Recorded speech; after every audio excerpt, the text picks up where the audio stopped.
Bonjour, donc là la petite finition du tirant que j'ai bricolé sur ma fraiseuse pour éviter de taper sur le dessus, hein, sur le haut là. Donc qu'est-ce que j'ai fait? Donc l'écrou là on voit bien comme il faut comme ça. L'écrou fixé avec une vis sur la vis du traînard, une rondelle d'une certaine épaisseur bien précise et le contre-écrou. Alors tout ça pourrait être remplacé par un seul écrou bloqué par une vis. Moi j'avais fait comme ça parce qu'en fait j'avais laissé du jeu. Parce qu'en fait, ce qui se passe, c'est que tout ce que vous mettez dans la fraiseuse n'a pas la même longueur. Je vais m'expliquer.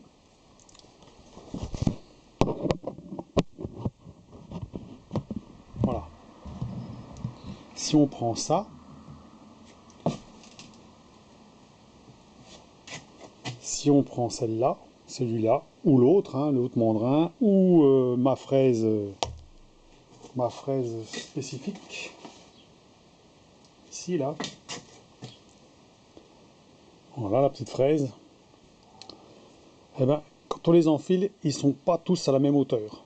Ça veut dire que, comme j'ai une rondelle à l'intérieur qui est soudée, la rondelle, elle arrive soit contre, soit avec un peu de jeu. Donc, ils sont pas tous pareils. Voilà. J'ai aussi le mandrin de précision hein, qui va aussi avec. Donc, j'ai tout testé et aussi la tête à aliser. Donc, le problème, c'est qu'il faut absolument que quand on serre au-dessus, il ne faut pas que la rondelle à l'intérieur qui est soudée sur la vis vienne plaquer à l'intérieur du cône CM3. C'est-à-dire qu'à l'intérieur du cône, il y a une surface plate et en fait, la rondelle, il ne faut pas qu'elle colle dessus. Il faut que ce soit le cône qui colle. Voilà. Le cône colle à l'intérieur du cône morse femelle et automatiquement, la hauteur n'est pas la même. Hein, on peut le voir quand on descend ça.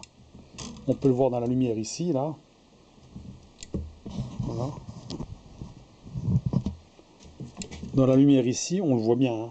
On voit bien à quel endroit on se trouve. Donc moi, qu'est-ce que j'avais fait? Donc j'ai installé ça. J'avais déjà contrôlé à quelle profondeur on peut visser. Parce que en plus, le problème, c'est que le tirant ne se visse pas à la même profondeur sur tous les outils. Que ce soit là-dessus, celle-là ou l'autre, ou le main. On descend plus ou moins profond. Voilà, c'est pas taraudé tous pareil. Donc il faut prendre une mesure bien spécifique sur le filetage pour avoir sur tout ce que vous avez, que ça rentre bien. Hein. Ça rentre jusqu'à la rondelle au moins. Voilà. Et ensuite, donc pour le déblocage, donc au-dessus, j'espère que je vais me faire comprendre, ici, là, la rondelle, eh ben, elle compense la différence de jeu, en fait, les jeux excessifs. Voilà. Celle-ci, elle fait 3 mm,8 et il reste 5 dixièmes à peu près. Donc là, je vais le démonter, on va bien voir. Hein. Vous allez voir que ça se démonte tout seul. Bon, là, il est débloqué. Voilà, j'enlève ça. On va poser ça.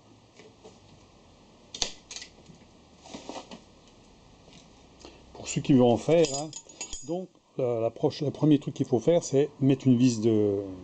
C'est du 12, hein. Moi c'est du 12 x 175. Voir à quelle profondeur qu'elle va, mettre avec un écrou. On va voir la profondeur et on va mesurer pour voir si tous vos outils se serrent à peu près à la même profondeur. Hein. Comme ça, vous n'êtes pas surpris. Parce que si ça bloque puis il reste 1 cm, ça ne va pas le faire. Donc ensuite, on met la clé là-dedans.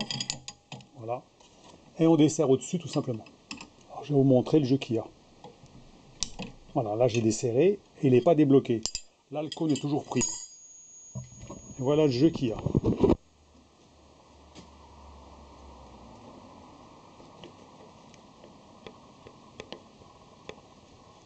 Très peu de jeu. Hein. Je vais carrément l'enlever. On voit mieux.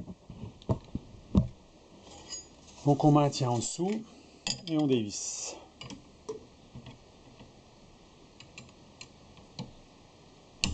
Voilà. Sans taper, sans rien faire, ça s'en va tout seul.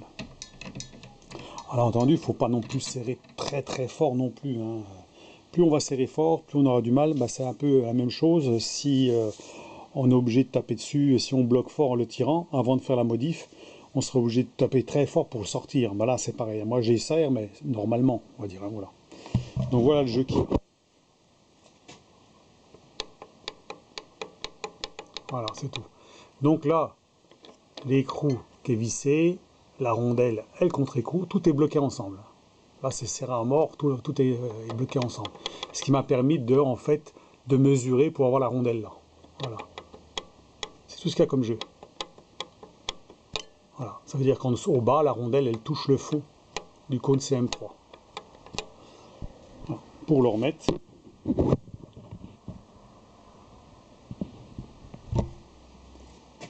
on peut mettre celui-là. Hein.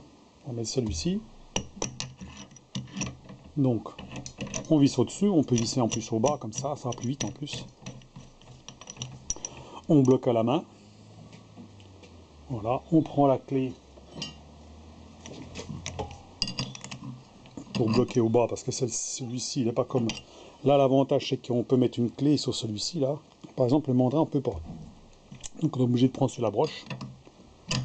Voilà. Et on bloque au-dessus. Voilà, c'est tout. Et là, ça bouge pas. Donc, pas de coup. Pas besoin de taper sur le bout, là, pour éjecter le cône. Donc, c'est impeccable. Donc, facile à faire. Hein. Donc, à la limite, celui qui veut refaire un tirant complet, bah, à ce moment-là, comme je l'ai expliqué, ce qui est bien, c'est de mesurer la profondeur de filetage sur chaque porte-outil qu'il a. Hein. Ça veut dire, il prend tous ses porte-outils, il mesure la profondeur pour avoir une bonne moyenne surtout, pour qu'ils soient tous pareils. Et il va fileter pour pouvoir mettre une rondelle dessus. Donc comme ça, il saura la longueur de dépassement. Hein. Et puis il faut souder cette rondelle-là. Et il faut la réajuster sur le tour. Ça veut dire une fois qu'elle est soudée, il faut la réajuster pour qu'elle soit bien perpendiculaire à la vis. Voilà, ça c'est important. Sinon après, ça va être difficile d'éjecter le mandrin ou autre chose. Hein. Donc, et puis après, au-dessus, il peut laisser de la marge. Hein. Au-dessus, on peut laisser 1 cm de plus, c'est pas grave. Mettre un écrou et un contre-écrou, régler. Hein. Puis à ce moment-là, bah, il faut absolument soit faire un écrou plus long, hein, à ce moment-là, et avec un petit jeu, ou soit, comme j'ai fait, écrou, contre-écrou, et une rondelle d'épaisseur, d'une certaine épaisseur. Voilà. Il faut absolument que tous les outils, quand ils sont serrés, la rondelle qui se trouve à l'intérieur là, ne touche pas le dessus. Et là, moi, j'ai 5 dixièmes. Voilà. Sinon, ben, il faut raboter les bouts là. Hein. Voilà. Si vraiment il y en a un qui touche, bah, par exemple, ben, on peut enlever un demi-millimètre sur le bout là. Voilà. Moi, je ne l'ai pas fait, hein. Donc j'ai tout mesuré, c'est bon. Voilà. Là, on va défaire celui-là. Alors, pas besoin de taper. Hein. Une seule clé suffit, en plus, il n'y a pas besoin de 2 clés, parce qu'avant je prenais 2 clés, j'avais un contre-écrou. Hein. Donc tac, on desserre au-dessus. Ça fait quoi? Un quart de tour, un demi-tour maximum. Et ensuite, il n'y a plus qu'à desserrer. Voilà. Tout seul. C'est vrai que c'est bien. C'est impeccable. Là, c'est autre chose, hein, parce que taper dessus, c'est pas très bon non plus, hein, parce qu'on risque de matraquer un peu tous les systèmes au niveau au niveau des pignons là pour la broche et tout. Alors chaque fois, moi, je bloquais bien la broche pour pas que ça bouge. Hein. Mais c'est vrai que c'est pas trop mécanique de taper dessus. Hein. Donc voilà pour l'explication, hein, pour ceux qui vont en faire un. Donc là, j'ai le modèle, hein, c'est impeccable. Hein. Maintenant, ça va tout seul. Hein. Vous voyez le petit jeu qui est au-dessus.